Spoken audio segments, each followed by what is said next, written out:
嗨，你好啊，我是欧的妹，今天要来分享关于西藏旅游的费用。那我这次是参加阿里转山办自助的旅游行程。那办自助的意思就是交通有些部分呢要自己处理。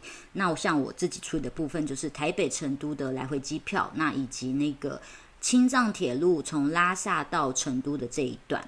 然后因为我头尾呢又在成都又各多待一天，那所以还有2晚的那个饭店也是我自己订自己处理的这样子。还有所有16天的餐费呢都是也要自行处理。就算有时候因为在太偏僻的地方啊，需要跟团员一起吃桌菜，也没有算在团费里面啊。还有那个各个景点的门票，像大昭寺啊、布达拉宫啊的那些门票费呢，也都是要另外算的。那如果说过程中你个人需要租借专业的氧气瓶、大衣，或者是我们去看那个文成公主的音乐剧，那或是你要拍藏服写真的话，这些也都算是自费的项目。当然如果在过程中你有医疗的需求的话，那也绝对是自费的。不过有买高山险的话，应该是你那些单据有收好的话，回台湾应该是可以申请理赔。所以非常建议除了旅平险之外呢，就是一定要再加买那个高山险。那最后还有一条就是会收导游跟司机的那个小费。大家可能会想说，那个团费也付了4-5万块，那团费到底要干嘛？团费最主要就是申请那个旅行社帮我们申请入藏证啊，还有所有的边防证啊。另外所有14天在西藏地区的住宿跟交通。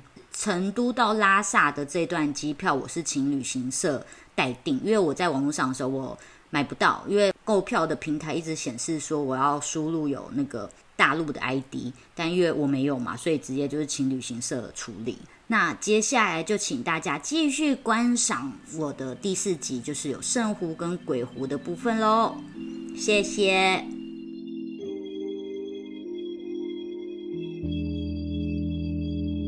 离开珠峰大本营后，买了杯贵桑桑的咖啡，前进接下来的旅程吧。嘿，你好啊，欢迎回到欧的妹简单生活，记得先按赞跟订阅哦。第一站来到了位于西夏邦马峰山下的佩姑措。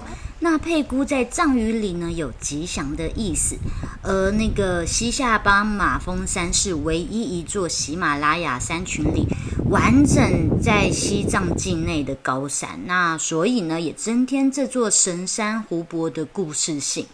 而且这座湖更神奇的地方是，南侧呢是淡水，那北侧是咸水，所以它一半咸一半是淡水。接着又不知开了多久的车来到了萨嘎县。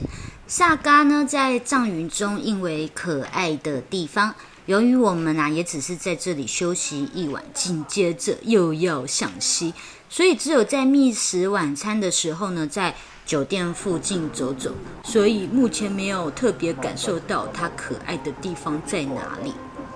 不过这里生活机能还不错，有大间的药房跟超市，所以可以补充不少的物资。在西藏呢，肉类的选择几乎不是羊就是牛。那今天晚餐呢吃的手抓羊肉跟那个羊肉串都很好吃，而且这边的羊都没有骚味，不知道是羊妹妹在这边饮食不一样，饮食的缘故，还是说处理的手法不一样。不知道为什么这边的就是羊肉呢特别的好吃，而且都没有奇怪的味道。隔日一早，一如往常的继续赶车，从拉萨开始向西以来，就是穿越过许多渺无人烟的地方，每一处都是浩瀚的大地。